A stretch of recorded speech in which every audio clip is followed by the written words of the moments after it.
the affordability of being able to build the housing is probably the biggest barrier we have. So I've come to the conclusion, unless we have significant government subsidies or sponsorship of housing, Graham spoke a little bit about what's going on with homelessness, the fact that the governor has put forth money to purchase motels, hotels, that sort of thing, convert them into affordable housing for the homeless.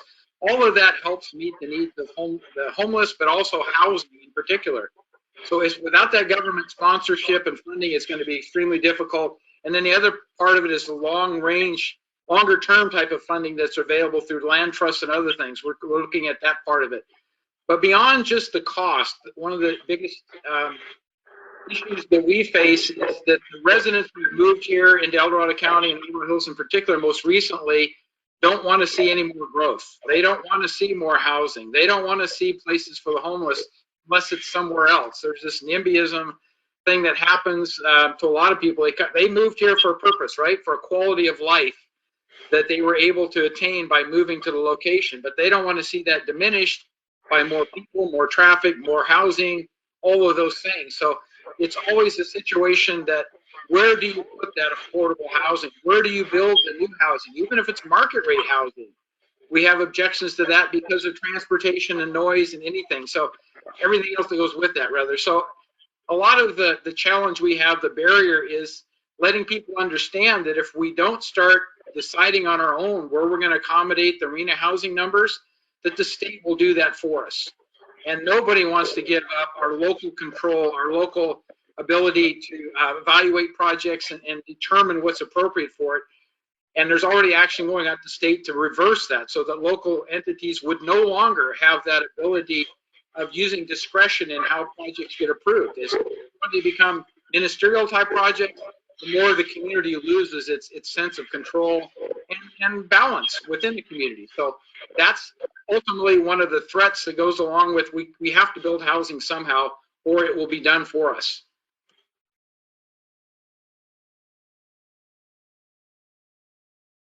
I'll go ahead and start. One of the things that I found very helpful is we have an active group of residents that have formed a group about 2 years ago. They're a nonprofit, but it's called Housing El Dorado. And they are entering into the discussion not only for homelessness housing, which is where they started, but affordable housing, and trying to determine where are suitable locations and doing some of that front work. Because from my perspective, the biggest advantage is when the community starts pulling the need for affordable housing or new housing into the community, it's a whole lot better than government trying to push it in. That's always going to be faced with resistance. But when people who are maybe middle of the road start hearing there's an active group that's trying to promote affordable housing and work with various affordable housing builders, developers, to try to encourage them to come in and make use of state properties that are surplus or whatever it is to build that first entry of a new affordable housing venture into a community, that kind of opens up the door for other people to start thinking that wasn't so bad. We need to consider more of that, because it's a pull as opposed to a push. So that's one of the huge tools that I'm trying to utilize, is in relating to the public, that there are organizations that really are supporting more affordable housing and trying to do it the right way with discretionary authority, as opposed to, okay, this is where it's going to go. It's an SB 35 project.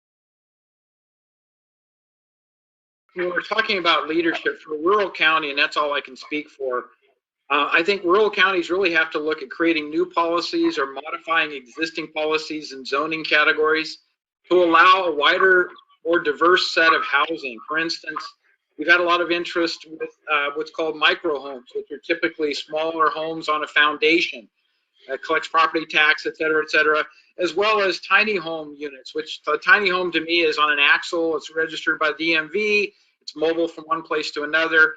And it doesn't really fit that same model because it's a DMV registered vehicle. But we need to look at policies and zoning and trying to get the community engaged and understanding the need for that.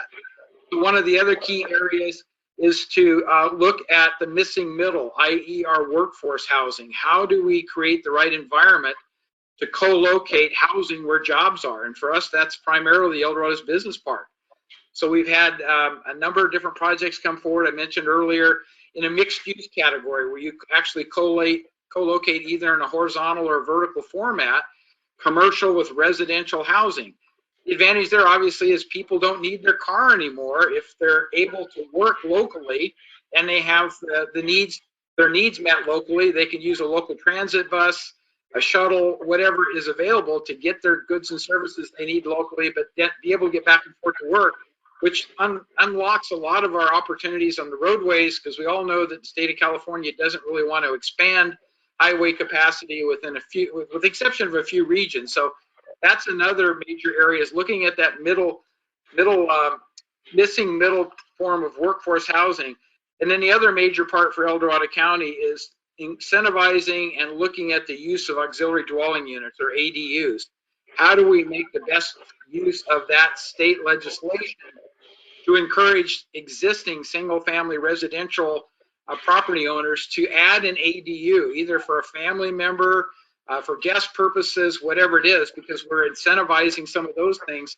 And I think that's really, if you've been following some of the current legislation, what SB 9 is trying to do in part is it's addressing taking single-family residential property and removing the restriction for that type of use, and exactly expanding it to include other types of uses, such as a multifamily type of arrangement and other things. So whether that legislation passes or not, again, I would rather be out in front of it, encouraging ADUs where people really want to have that and they have the ability to design it, as opposed to waiting for something else to somewhat be pushed our direction. So those are some of the things, but engagement with the community gets into the dialogue, and how do you encourage broad participation and not just the negatives, people that are against everything. And we have a number of those in any given community, but we have a whole lot more people who are more moderate in their thinking, neutral, would like to see more housing because they recognize their kids don't have any place to live when they graduate from high school and they can't get a job locally, so they've got to move out of county or something to do that. And then we have a lot of our youth that was educated here, graduated from high school, went to work somewhere, they have very good paying jobs, now they want to move their young family back to our El Dorado Hills to experience the same kind of childhood and growing up amenities that they had. But now they've got to secure a business arrangement and they can afford to move back. But affordable housing would allow more of that to happen.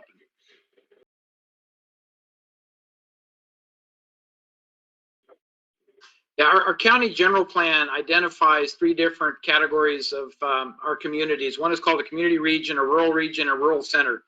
And the community regions are those that have been identified for where majority of the housing growth will occur. And so those are areas that have been defined that have either existing infrastructure, i.e. major water ties that come along the highway, major power connective capabilities, or are scheduled to be developed to provide those. So that infrastructure is very, very important, and it's tied within our general plan in terms of what is buildable for affordable housing, et cetera.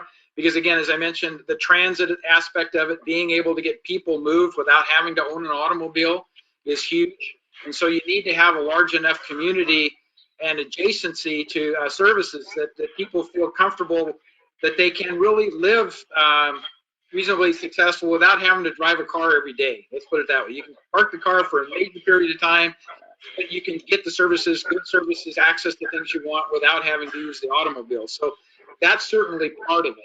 And I guess Cindy probably has some other thoughts on it. So I think it means being willing to step up and recognize there is a need for housing and sharing with people the reason why that is the case, and to try to get them to understand that, again, if we don't take it under our own provisions to create this affordable housing, the state will do it. And none of us really want to see that as an end result. So it's not a threat. It's really just an inducement, if you will. It's an encouragement to have people open up their thought patterns that we're not going to be successful in just shutting down the county and saying no more growth. I'm sorry, that isn't going to work in any means. So I know there's areas like Marin County, evidently, that are pursuing some of those things due to water shortages, but we don't have that situation in El Dorado County, at least, because we're a county of origin for a lot of water supplies, and we do have a reasonable authorization for water storage in Folsom Lake and the reservoir system that feeds us. So water is not a deterrent right now in El Dorado County. It could be someday. So it's really more land values and other things. So leadership is being willing to establish new policy and to take the hard questions and the criticism sometimes, because there's always going to be vocal people that will be against any kind of development, particularly if it's somewhere near where they live. I want to thank you and your staff and ILG for sponsoring this. I think these kinds of discussions where people can learn and understand that there are opportunities here. It's not a closed door, but you really do have to be creative. As Cindy pointed out, you have to have that optimistic creativity part of looking at what you can do and then be willing to compromise. That is absolutely the right messaging, I think, for people to understand if they're going to be successful. But thanks to ILG for sponsoring this and the continuing series.